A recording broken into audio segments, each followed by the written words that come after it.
तो हेलो दोस्तों, welcome to my YouTube channel. दोस्तों स्वागत है हमारे यूट्यूब चैनल में जिसका नाम है जीके न्यूज भोजपुरी। तो दोस्तों आप लोग को पता होगा, आप लोग के बीच में न्यू गाना का अपडेट लेकर आता हूं आप लोग के बीच में।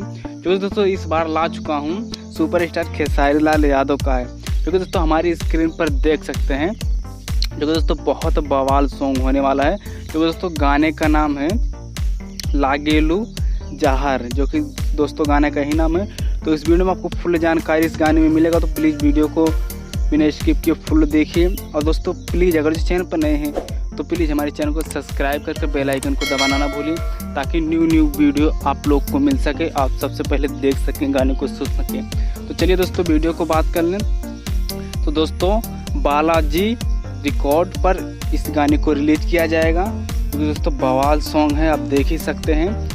क्योंकि दोस्तों इसका भी रिलीज डेट कंफर्म नहीं हुआ है। जैसे ही रिलीज डेट कंफर्म हो जाएगा तैसे आप लोग के बीच में वीडियो बनाकर अपलोड कर देंगे। तो दोस्तों यही था। तो चलिए दोस्तों मिलते हैं नेक्स्ट वीडियो में।